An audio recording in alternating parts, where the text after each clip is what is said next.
Hello everyone and welcome back to our channel Quaint. In today's discussion, we will scientifically examine a very important question in sexual health. Why anal sex is considered riskier than vaginal sex in terms of HIV infection and other sexually transmitted infections. So actually this is known to common people. Anal sex is riskier than vaginal sex, but what is the reason? So to find the reason, actually one microscope is required, and using the microscope, what we are going to do, we are going to check the structural difference between the inner lining of the rectum and the vaginal wall. Actually, nature has designed a vagina for penetration or for sexual intercourse or sexual penetration. Okay, but rectum, this is not designed by nature for penetration. But many people find pleasure in anal sex or anal penetration or anal intercourse, and that's why they practice it. But is there any risk involved? Means more risk in terms of that HIV and other sexually transmitted infections, or in short, that is called what? STIs. Anyway, so let's use one microscope to see the structural difference. So actually, inner lining of the rectum is made of a single layer of columnar epithelial cells, and vaginal wall, this is made of multiple layers of stratified squamous epithelium. So this is the difference. That means rectal lining means inner lining of the rectum or inner surface of the rectum, that is actually thin and fragile, that can easily rupture when penetration occurs. That can easily rupture. So this is the structural difference. One more thing is that vaginal wall, in case of means vaginal intercourse, you know that lubricants are produced. Natural lubrication is there in case of vaginal intercourse. Okay, but in case of what? In case of that anal intercourse, rectum does not produce any natural lubricant. Yes, it produces something that is actually rectal fluid. That is not lubricants, because all the liquids cannot be considered as lubricants. That is known to you.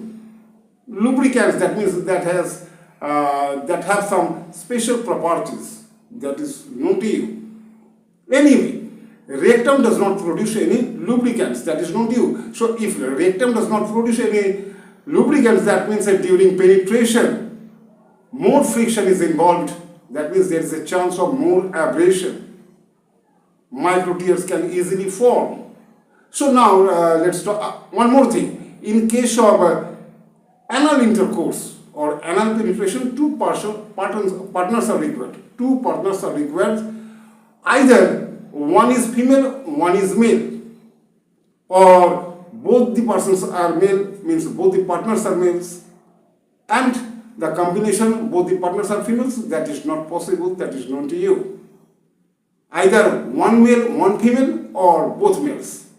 So here rectum is being used, again penis is being used. Okay, so the person whose penis is being used is called here what? Insertive partner. The partner who is using his penis for sexual penetration. Okay, means anal penetration. He is being called here insertive partner, and the partner whose rectum is being used, whether a male or female. Okay, because you know male and female both have a rectum. So that partner is called actually what? A receptive partner. So two partners are there, insertive partner and a receptive partner. Anyway, now talk about HIV infection when anal penetration occurs. So you know if ejaculation occurs inside the rectum. If ejaculation occurs inside the rectum, and if the person, the male person, okay, or the insertive person, insertive partner is already infected with HIV positive, in that case, and if ejaculation occurs inside the rectum, you know that seminal fluid, semen, that is seminal fluid, contains high concentration of HIV if he is already infected with HIV. So concentration of HIV is more. That's why this is riskier. One more thing. So that was the first point. Second point is, I have already mentioned that the inner lining of the rectum is thin and fragile.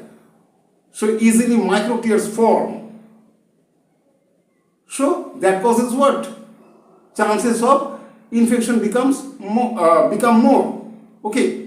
Next thing is inner lining of the rectum that contains some special things like CD4 plus T cells, macrophages, dendritic cells, and these are the targets of actually HIV. These are the targets. So again, this is riskier. Chances are more. Again, rectum does not produce any lubricant. So more friction is involved, therefore more abrasion is involved. Therefore, chances of infection is more. Actually, scientific studies have shown that per act probability of this HIV infection is almost 10 to 20 times higher as compared to vaginal intercourse. Yes, 10 to 20 times higher. Okay, now let's talk about other infections. One more thing, let's discuss that thing first. That what happens to the insertive partner. For the receptive partner, risk is more. For the insertive partner, risk is somewhat lower as compared to the insertive partner, because the outer surface of the penis is not so fragile as compared to the inner lining of the rectum. And infection, yes, microtears form, but that is not much more as compared to, in comparison. Okay, we are making actually here comparison. And one more thing is there, urethral opening is there, penis is there, that means urethral opening is there. So through the outer surface of the penis and through the urethral opening, infection might occur. Now let's talk about other infections. You know, other infections means hepatitis B, hepatitis C, that is there. Then gonorrhea, that is there. Syphilis, herpes simplex virus, chlamydia, so many other infections. All these things are what? All these things are STIs, sexually transmitted infections. Okay, so during anal intercourse, these STIs may also occur. That's why organizations like WHO, that is a World Health Organization, then Centers for Disease Control and Prevention, CDC, they have recommended certain things, and I think that is known to you. In case of anal intercourse, one must use condoms just to prevent infections of all kinds, HIV and other STIs. Use condoms. Use lubricants. Artificial lubricants are available in medicine shop. Okay, lubricants they must use during anal intercourse because rectum does not produce any lubricant. So this prevents friction and hence reduces abrasion. So chances of infections become lower. Again, you know, antiretroviral medications are available. So for high-risk individuals, that antiretroviral medications are recommended by both the organizations WHO and that CDC. Okay, so these things are there. This way, people engage people means practicing this anal intercourse, they can take preventive measures this way, using condoms, using lubricants, then using that medication, antiretroviral medication. So these things are there. Okay. So you can easily see. So why there is a difference?